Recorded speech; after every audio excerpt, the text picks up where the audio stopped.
A gente te atualizou no comecinho da edição que o presidente Lula, que estava em viagem no Oriente Médio, já está no Rio de Janeiro, já desembarcou no Rio de Janeiro para participar da cúpula do Mercosul. Antes dessa cúpula com os representantes dos países que fazem parte do bloco, aconteceu a cúpula social do Mercosul, com a participação da sociedade civil. Rodrigo Viga vai trazer informações para a gente sobre o possível acordo com a União Europeia e o que mais foi decidido também nesse evento que antecedeu a cúpula efetivamente que ainda vai acontecer. Viga, bom dia. É isso, Lívia. Bom dia para você, para o nosso ouvinte, espectador internauta da Jovem Pan. Mas o meu faro de repórter, Lívia, não me deixa de dar a informação. Conversei agora há pouco, rapidamente, com o ministro de Relações Exteriores, Mauro Vieira, ministro do MRE aqui do Brasil, sobre essa elevação de temperatura ali na região de fronteira entre Venezuela e Guiana.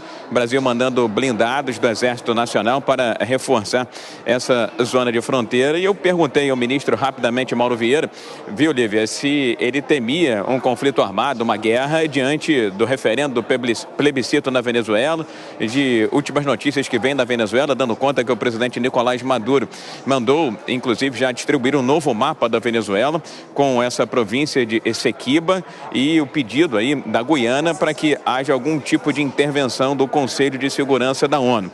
E ele me disse que não teme em absoluto, foi o que ele disse, entre aspas, a possibilidade de um conflito armado, de uma guerra na região de fronteira por conta desse referendo que foi aprovado por ampla maioria no último final de semana. Voltando aí à sua pergunta, Lívia, ouvintes, espectadores internautas da Jovem Pan, está começando nesta quarta-feira a chamada reunião de cúpula do Mercosul e de membros associados. Pois bem, normalmente, anos atrás, a cúpula social do Mercosul antecedia a reunião de cúpula do bloco do Cone Sul, mas isso estava parado há 7 anos e foi retomado agora com a presidência do Brasil no Mercosul. Uma carta foi desenvolvida depois de 2 dias de trabalho desse Mercosul social, em que será apresentada uma série de propostas, uma série de solicitações aos chefes de Estado do Mercosul. Nessa carta, defesa da democracia, fortalecimento também da democracia, da integração regional, combate à discriminação,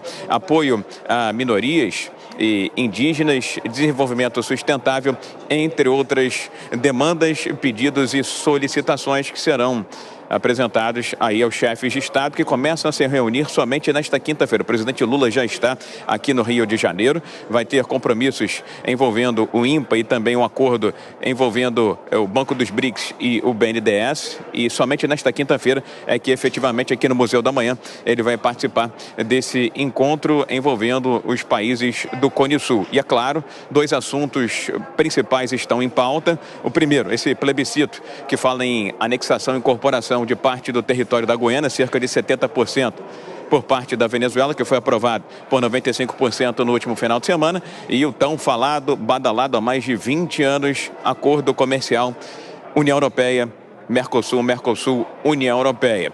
O presidente Lula, em viagem internacional, está tentando salvar esse acordo internacional. Eu conversei com o secretário adjunto da Secretaria-Geral da Presidência, Flávio Chu, que disse que as bases desse acordo que foram alinhadas em 2019 são frágeis, são ruins para o Brasil e para a indústria brasileira e representariam uma espécie de neocolonialismo. Vamos ouvi-lo aqui na Jovem Pan. O acordo de 19 era um acordo que prejudicava a indústria brasileira, prejudicava a agricultura familiar brasileira, e entregava praticamente o monitoramento ambiental no Brasil para os europeus. Então, obviamente, isso não interessa. Era um acordo neocolonialista, que não interessava ao Brasil. Esse é o secretário adjunto da Secretaria-Geral da Presidência da República. Portanto, para ficar claro, daqui a pouco começam a chegar aqui no Museu do Amanhã, um ponto turístico, uma referência no Rio de Janeiro, os ministros de Relações Exteriores dos países membros, convidados e também associados, bem como os ministros da Fazenda dos países do Cone Sul.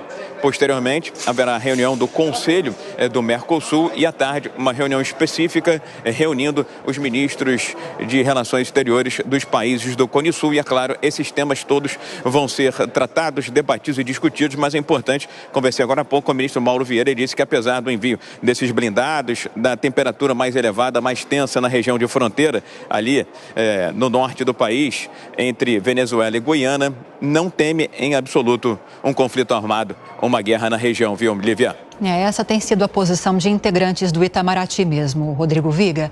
Muito obrigada, viu, pelas informações. Daqui a pouquinho a gente volta a conversar. Vamos ouvir os nossos comentaristas a respeito das expectativas para essa reunião efetivamente da cúpula do Mercosul. Uma perguntinha para os dois, começo com a Amanda Klein. O Viga trouxe para a gente as principais pautas que deverão ser discutidas nas próximas horas, nos próximos dias, né, Amanda?